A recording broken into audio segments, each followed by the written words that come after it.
Z का पौधा आपके यहाँ ग्रो नहीं हो रहा है या पत्तियाँ पीली होकर के गिर रही हैं, अभी कौन सी खाद देनी है और किस तरीके से जेड के पौधे की केयर करेंगे ताकि आने वाले टाइम में जेड का पौधा और घना हो जाए और सर्दियों में मुरझाए ना।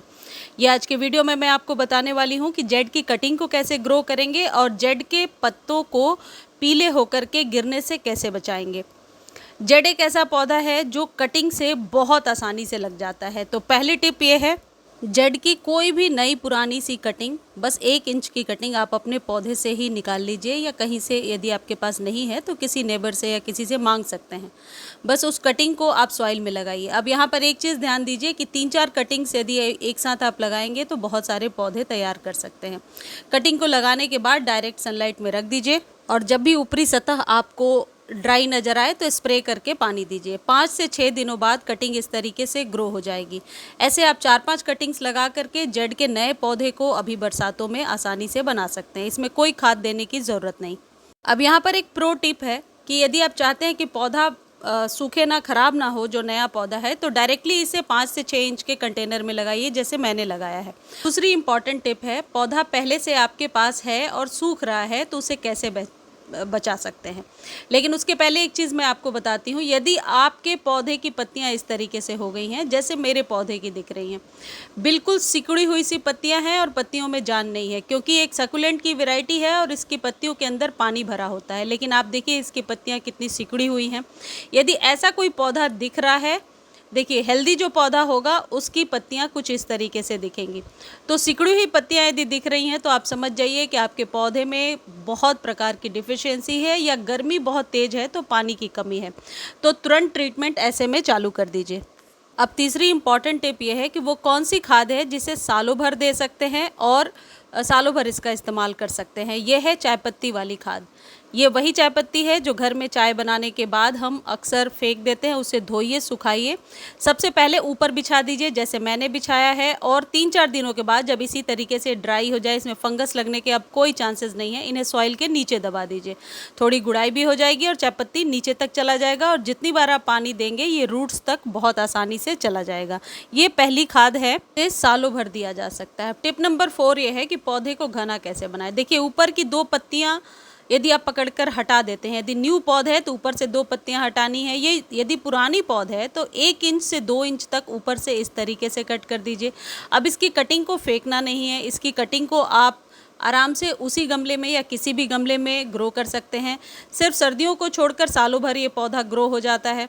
जहाँ से आपने कट किया है वहाँ से न्यू ब्रांचेज आएंगी। यदि न्यू आपने पौध लगाया है तो इस बात का ध्यान रखना कि ज़्यादा नहीं कट करना, ऊपर से सिर्फ 2 पत्तियों को पकड़ करके ही कट करना है। इस तरीके से आप पौधे को घना बना सकते हैं। अगली सबसे इम्पॉर्टेंट टिप है कि वो कौन सी खाद है जिसको देने से आपके पौधे का पूरा डेवलपमेंट होगा और पत्तियां भी बड़ी बड़ी चमकदार निकल करके आएंगी। ये जो चीज़ मैंने इसमें डाला है ये है कैल्शियम नाइट्रेट की गोलियां, और इस पौधे को कैल्शियम की बहुत ज़्यादा ज़रूरत है। कैल्शियम के तौर पे कैल्शियम नाइट्रेट की गोलियां भी दे सकते हैं और चावल का पानी भी दे सकते हैं। ये चीज़ जो मैं बाल्टी से इसमें थोड़ा सा डाल के मैंने दिखाया है। ये चावल जब हम घर में कुक करने के पहले वॉश करते हैं, उसे अच्छे से धोने के बाद जो पानी निकलता है उसका इस्तेमाल सालों भर किया जा सकता है। जो नया पौधा आपने लगाया है उसमें भी आप इसका इस्तेमाल कर सकते हैं। अब किसको कब रिपीट करना है, देखिए जो चायपत्ती वाली खाद है वो मंथ में 1 बार डालना है, जैसे इसमें दिख रहा है आपको मैंने डाल रखा है। चायपत्ती जो है वो 1 चम्मच भर के आपको गमले में डालना है मंथ में 1 बार। यदि 8 से 10 इंच का कंटेनर है, आप नीम खली भी 1 चम्मच हर एक 3 महीने पर आप दे सकते हैं। और जो कैल्शियम नाइट्रेट है उसके 5 से 6 दाने मंथ में 1 बार इस्तेमाल करना है। पानी में घोल करके भी दे सकते हैं, डायरेक्ट गमले में भी डाल सकते हैं। इसके अलावा आप बोन मिल का इस्तेमाल कर सकते हैं, लेकिन बोन मिल के लिए बहुत लोग कंफर्टेबल नहीं है, इसलिए मैं अक्सर बोन मिल नहीं बताती हूँ। बट बोन मिल कैल्शियम का एक अच्छा स्रोत होता है, तो कई लोग जेड प्लांट में इस्तेमाल करते हैं। जो चावल का धोया हुआ पानी है उससे आपका जेड प्लांट घना भी होगा और स्टेम भी मोटी होती है। क्योंकि उसमें कैल्शियम का बहुत अच्छा स्रोत होता है। उसमें फंजीसाइड भी एक टाइप का होता है, जिससे आपके जेड के पौधे पर मिलीबग्स वगैरह का अटैक नहीं होता है। ये जो चावल वाला पानी है, ये आप अपने कन्वीनियंस से डाल सकते हैं जब आपके पौधे में पानी की रिक्वायरमेंट हो। उसे आप 24 घंटे स्टोर करने के बाद भी इस्तेमाल कर सकते हैं। वो आपके सभी पौधों के लिए बेहतरीन खाद होता है। इसके अलावा कुछ ज़रूरी चीज़ें हैं। बरसात में जेड के पौधे को एक दिन बरसात में रखिए, फिर अगले दिन हटा दीजिए। डायरेक्ट पानी से आपका पौधा ख़राब हो सकता है। पानी तभी दीजिए जब ऊपरी सतह आपको बहुत ड्राई नज़र आती है। ओवर वाटर से ये पौधा अक्सर ख़राब हो जाता है। और अभी से लेकर के फरवरी तक पानी का विशेष ध्यान रखना। देखिए, इस तरीके से यदि सॉइल आपके फिंगर में लगता है तो बिल्कुल भी पानी देने की अभी ज़रूरत नहीं है।